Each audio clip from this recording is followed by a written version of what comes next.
Hi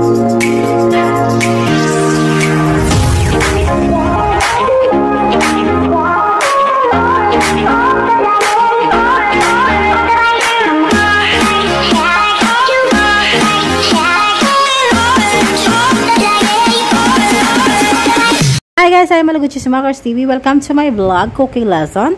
Magluluto tayo ngayon ng fish cake. So, ayan, nilalagyan na natin ng ating chili flakes. Kailangan natin ng chili flakes, guys. And then sugar.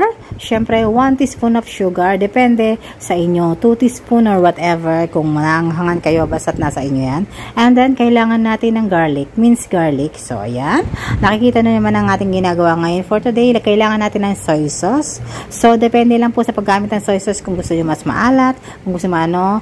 Depende. It depends to you. O, yan. 2 tablespoon lang po ng soy sauce ginamit ko. Kailangan po natin ng oyster sauce.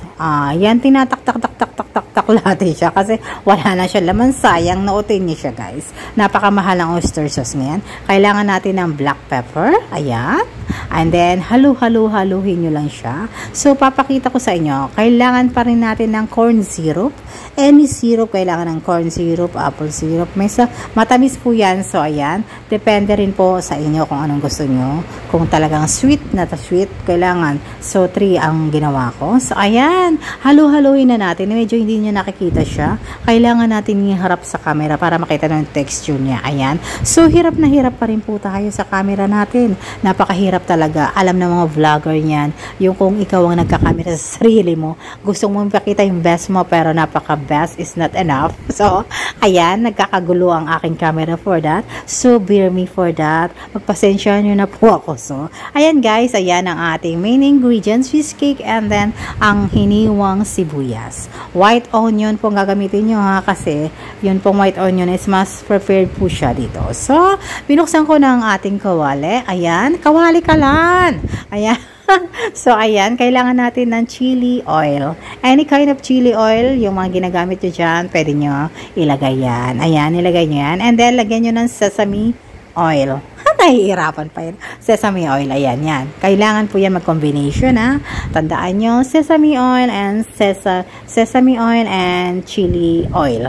Okay, yan. And then, ilagay na natin yung ating ginawang sauce kanina. Halo-halohin lang natin. Ng ilang minuto lang yan, guys. 1 minute lang yung paghahalo ko na yan. Halo-halo nyo. Para yung aroma lumabas. Talagang maluto siya. Ayan. Grabe yung amoy nito. Kung nandito kayo, talagang grabe. Sa sauce pa lang. Ulam, lam na.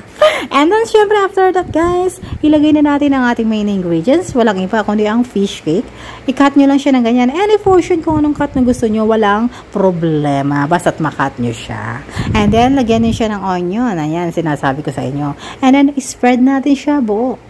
Spread nyo lang siya ng namnamin yung pag-spread. Yung hindi masyadong para nanonood siya lahat. May spread nyo lahat yung mga sauce na yan.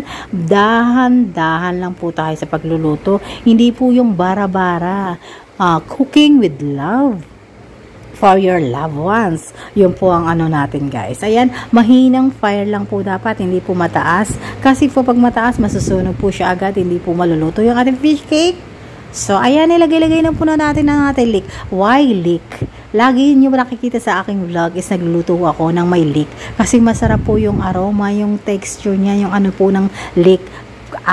Tip ko sa inyo, maglagay kayo ng leek kada lutuin nyo. Talagang mapapasarap. Dagdag po siya sa sarap ng inyong mga lutuin. Ang leek na yan. Mura lang yan sa mga Korean groceries, ay supermarket, kahit saan makikita nyo. Ang fish cake po pala ay nabibili po kahit saan supermarket, makikita nyo na yan. Kasi available na po siya sa lahat ng mga supermarket. Hindi po siya mahirap hanapin.